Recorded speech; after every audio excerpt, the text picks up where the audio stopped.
In 2022, Amtrak announced it had sent out a request for information to 10 manufacturers to see who could build the replacement for its massive fleet of Bombardier and Pullman Superliner coaches due to growing age. 3 years later, and we've heard barely anything, not even a fully decided manufacturer.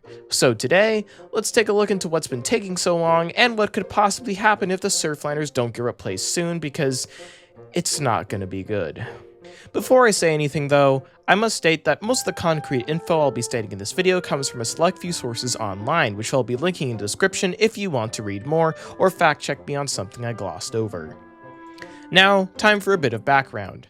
Superliners are Amtrak's biggest fleet of bi-level cars, with them owning around 380. These cars are used on all of their long-distance and a good few of their corridor services west of the Mississippi, where low-level platforms, the platform type these cars serve, are almost exclusively used. The Superliners were bought in two major orders and come in two different model types, the Superliner 1s and Superliner 2s. The former was manufactured and delivered from 1975 to 1981 and was from the Pullman Company. The latter was manufactured from 1991 to 1996 and was from Bombardier. As you could guess, these cars are getting pretty old, especially the original cars from the 1970s, with the oldest being quite literally 50 years old in 2025, which is pretty damn old for a rail car. With this in mind, Amtrak has begun their search for someone to build a replacement fleet of cars, but this hasn't gone quite as smoothly as hoped. First, let's look at what Amtrak wanted from these coaches, which is where the problems began. Amtrak wanted these coaches to be bi-level, have premium and modern amenities, and also wanted them to be wheelchair accessible, which requires an elevator in the coach, which is not only expensive, but is also a pain in the butt to fit into a car that is also supposed to not be insanely heavy, and is also supposed to be able to not exceed the width of tunnels, track infrastructure, and other things.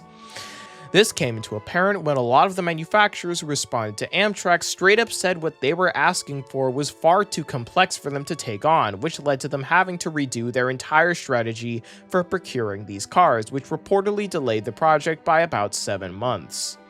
To add on to this, Amtrak also stated they wanted these cars to be compatible with the aging Superliners, which complicates things even more, especially since in these concepts Amtrak released, it appears they want certain cars to come in pairs, aka essentially be one long car split among two, since having an elevator makes fitting stuff in really complicated.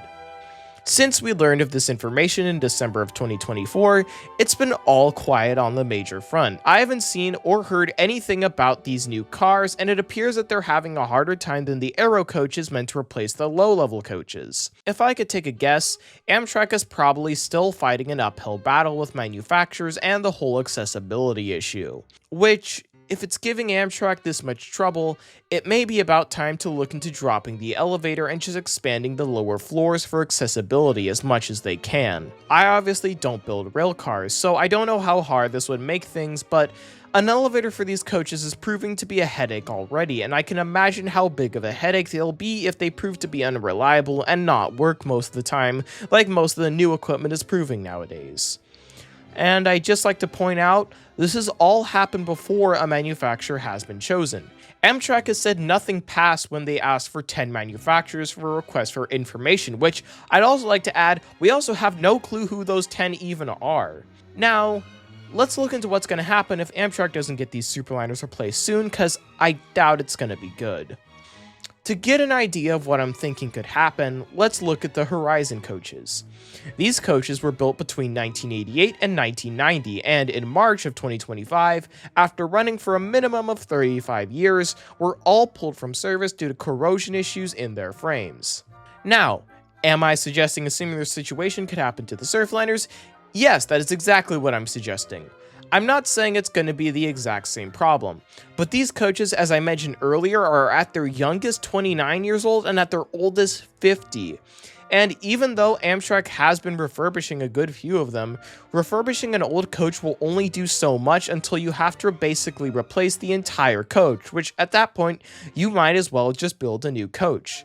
And because of this, if Amtrak doesn't get their Superliner replacements moving along soon, it could be devastating to the network if all 380 Superliners are pulled from service. A service cut that, especially with the recent funding cuts, Amtrak simply cannot afford to happen. As much as everyone likes modern trains with convenient accessibility, I think we'd all rather have coaches that are more or less just an updated version of the old coaches than reduced to straight up no service for what could be months on many routes. So with that, there's my short little talk on Amtrak's Superliner replacement. If you enjoyed it, feel free to subscribe as I'm nearing 7k subs and it would be a nice milestone to reach in time for the new series coming this summer. Now, with all that out of the way, I was 5008 Creations, you were the viewer, and I'll see you in the future. Good.